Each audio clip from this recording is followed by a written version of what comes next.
Olivier Boyer, bonjour. Vous êtes le directeur général du centre hospitalier régional d'Orléans. Oui, et exactement. je voulais m'entretenir avec vous parce que le centre hospitalier régional d'Orléans a un projet original avec une clinique privée qui est voisine du centre hospitalier. Qu'est-ce que c'est ?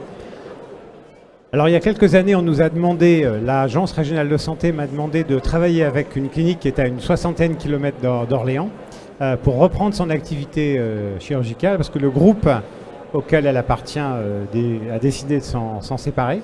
Et donc on a élaboré le projet progressivement et aujourd'hui on est à la veille de la reprise de cette activité par le CHR en maintenant les conditions d'exercice des praticiens c'est-à-dire des praticiens libéraux qu'on va reprendre sous contrat d'activité libérale, en maintenant donc leurs conditions d'exercice précédentes et en recrutant de nouveaux praticiens. Oui, alors quand il y a des rapprochements de ce type, il y a des règles juridiques que l'on met en place, puis il y a évidemment d'assurer à la fois politiquement et humainement la réussite d'un projet. Sur le plan juridique, comment vous faites ?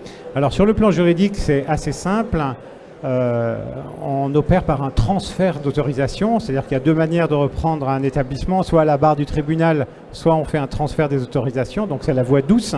Donc on a choisi bien sûr en accord avec le propriétaire de la clinique la voie douce, le transfert des autorisations par l'agence régionale de santé.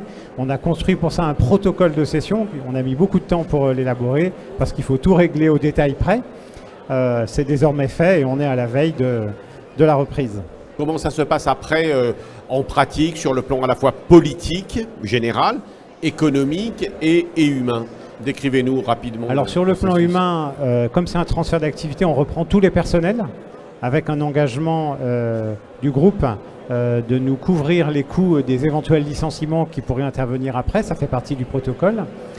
Sur le plan politique, on a beaucoup travaillé avec les élus, les médecins, ceux de l'hôpital, ceux de la clinique, parce que c'est loin d'Orléans, mais ça dessert un bassin de population qui a besoin d'une offre de santé hospitalière. Le personnel sera de statut public ? Le personnel sera de statut public, mais on va conserver bien sûr toute leur ancienneté. On va leur proposer un contrat de droit public.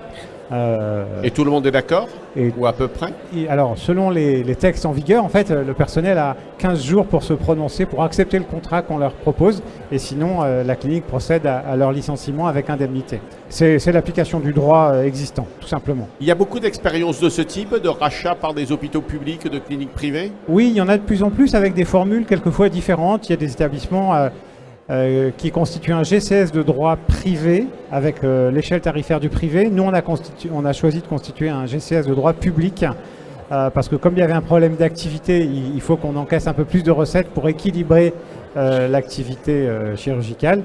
Naturellement, on a fait un business plan et on cible à peu près l'équilibre dès la première année. Oui. En sens inverse, c'est plus rare, des cliniques qui rachètent des hôpitaux publics.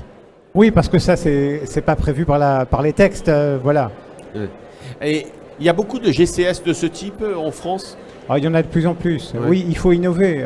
Les solutions, souvent, elles ne viennent pas d'en haut. On les construit en bas avec les professionnels de terrain. Moi, j'avais un petit peu le sentiment en observateur que ces GCS, c'était des formules juridiques très innovantes et qu'en réalité, elles ont été relativement peu utilisées, non ?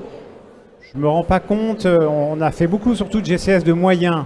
Peu de GCS moyens pour gérer une blanchisserie, oui, pour gérer une cuisine, des services logistiques. Là, effectivement, c'est un GCS qui ne va pas être titulaire des autorisations. C'est l'hôpital d'Orléans qui va être titulaire des autorisations. Mais on fait un GCS avec l'association des médecins libéraux parce que ça nous permet d'appliquer un taux de redevance plus modeste que si on embauchait directement les médecins, parce que là, l'article L 6143.2 du Code de la santé publique prévoit que le taux de redevance, il est de 30%, ce qui est quand même trop douloureux pour les médecins. D'accord. Et alors, simplement, elle est où, cette clinique ? Elle est dans une ville proche d'Orléans. Vous ne le dites pas ? Je ne le dis pas tant que l'affaire n'est pas sortie. Merci voilà. En tout cas d'être venu nous en parler. Volontiers. Et nous donner l'image d'une pratique sans doute effectivement nouvelle, innovante et qui probablement se multipliera, si j'ai bien compris. Merci. C'est peut-être appelé à se multiplier. En tout cas, c'est évidemment pour maintenir l'offre de soins de qualité à la population avec le soutien des acteurs, des élus et des médecins. Merci Olivier Boyer. Merci.